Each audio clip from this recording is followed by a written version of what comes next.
Hello there guys and welcome back to a brand new Star Wars Battlefront 2 video. Now today we received word from Ben Walk himself over on the Battlefront Reddit Discord server that we will be receiving the community transmission tomorrow. So of course I will have a video out for you guys tomorrow covering all of those details, so make sure you're subscribed to the channel and have those notifications so you don't miss out tomorrow.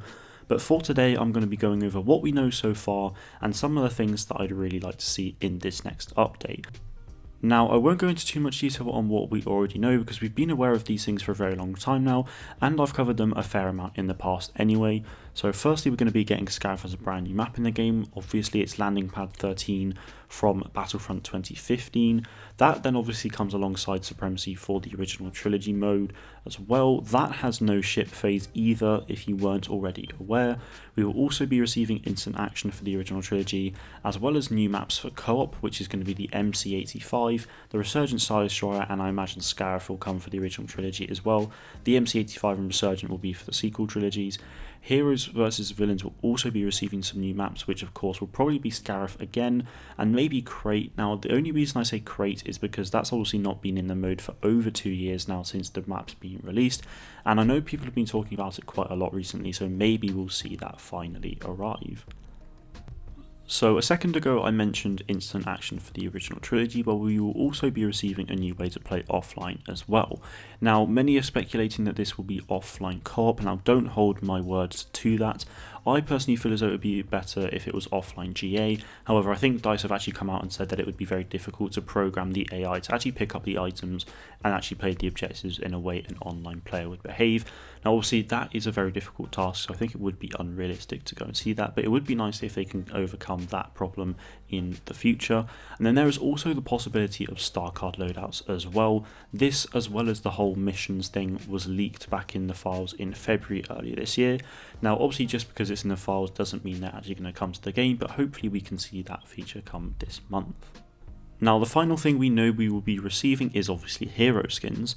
Now Ben in his Discord comment did actually say that the remaining time left that he has will give him a chance to find some more gifts and even Palpatine as well, so that pretty much confirms that we will be getting these as villain skins in the update. It will be very likely to be the Rise of Skywalker Palpatine and Rebels Maul, as that is what Guillaume over on Twitter actually has teased over the last week and a half, so they are pretty much confirmed now anyway. But obviously these aren't going to be the only skins we're going to be receiving, as that is just 2 villain skins, and Ben a few weeks back did actually confirm that we will be receiving at least 2 villain skins anyway. Those are likely the 2 that we know about so far. So my hope is that we'll obviously get maybe another villain skin or 2, whether it's another one for Maul or whether it's one for Vader or something would be great.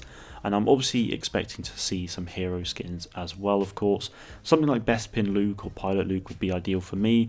I think with heroes it can be a bit difficult because sometimes either they have too many skins like Leia, Han, or Lando, or they just don't really have anything to have. Things like Finn, Yoda as well are especially difficult to work with, I think, with that, so it's always hard to speculate and be a bit realistic at the end of the day.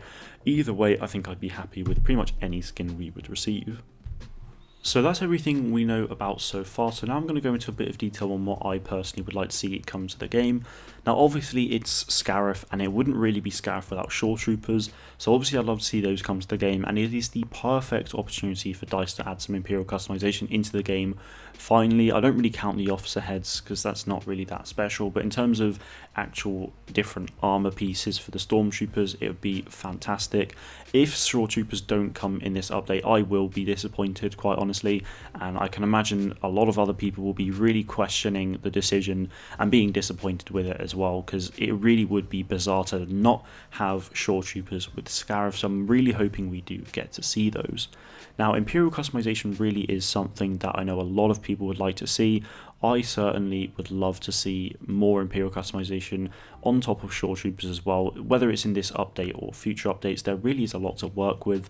So even Death Troopers could get a skin, to be honest. Like right now we've obviously got it where it's a Death Trooper and a Pauldron, but I think a really great skin to have would actually be to remove the Pauldron and add almost that flashlight or visor thing that's on top of the helmet. Whatever it is, I think it would be an awesome skin to have.